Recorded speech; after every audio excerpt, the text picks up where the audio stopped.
মনে আছে আমরা ডক্ট্রিন ওআরএম দিয়ে যে ইউজারগুলোকে ফেচ করেছিলাম ডক্ট্রিন ওআরএম চ্যাপ্টারে। তো আমরা এখানে কিছু ডিবাগ করি, চলেন। ধরেন এখানে আমরা একো ইউজার নেম, এখানে এই লাইনে একটা ব্রেক পয়েন্ট সেট করতে চাই আর এই লাইনে একটা ব্রেক পয়েন্ট সেট করতে চাই। ঠিক আছে, এবার আমরা যদি ডিবাগ প্যানেলে আসি, এখানে আমাদের সবার আগে লঞ্চার জেসনটা তৈরি করা লাগবে। আমরা এনভায়রনমেন্ট সিলেক্ট করে দিলাম, এক্সেলেন্ট। সো আমরা এখানে আসি, ক্লোজ আদার্স, ব্যাস। এবার আমরা ডিবাগিংটা শুরু করি।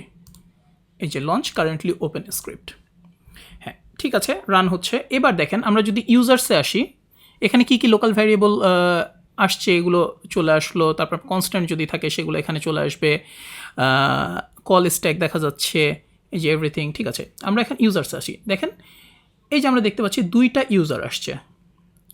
আমরা কিন্তু এখানে এটা খুলে ডিটেইলও দেখতে পারি, কত জোস, তাই না?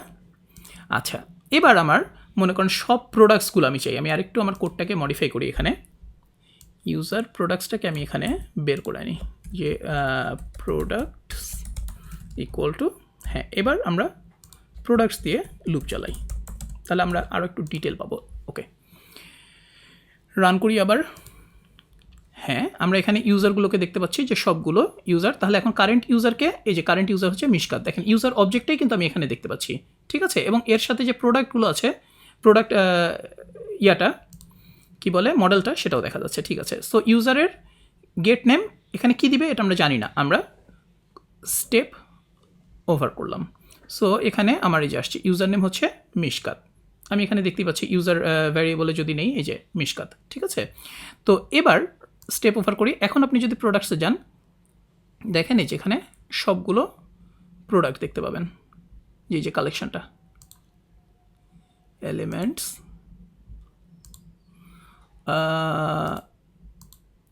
কিবোর্ড,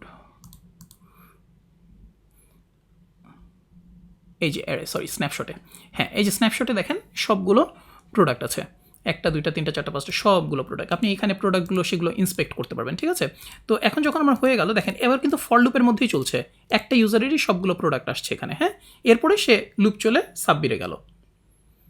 আচ্ছা, এখন যদি সাবমিটের প্রোডাক্টসগুলোকে আমি দেখতে চাই, দেখেন এই যে সাবমিটের 4টা প্রোডাক্ট। অনেক ডিটেইলে আপনি এই ইন্সপেক্ট করতে পারবেন। ইন্সপেকশন যত আপনি ইন্সপেকশন করতে পারবেন তত আপনার জন্য কোড এডিটিং খুব সুবিধা হবে। আবার যদি ধরেন আপনি এখানে স্টেপ ইন না করে এই লাইনটাতে আমি আবার একটু ডিবাগ শুরু করি, ধরেন এখানে তো আসলো। এবার আমি যদি স্টেপ ইন করি, তাহলে এখন দেখা যাবে আমার কোন ফাংশনটা কল হয়েছে, যে ইউজার মডেলের গেট নেম এই ফাংশনটা কল হয়েছে। ঠিক আছে, এই যে এবার যদি আমি স্টেপ ইন করি, তখন আবার ওখান থেকে চলে আসলো। স্টেপ ইনের মজাটাই এটা, এই যে গেট প্রোডাক্টস, এবার গেট প্রোডাক্টস কল হচ্ছে। গেট প্রোডাক্টসে তাহলে কী আসছে, এই যে তখন আমি প্রোডাক্টসগুলো পেয়ে গেলাম। খুব ইন্টারেস্টিং না?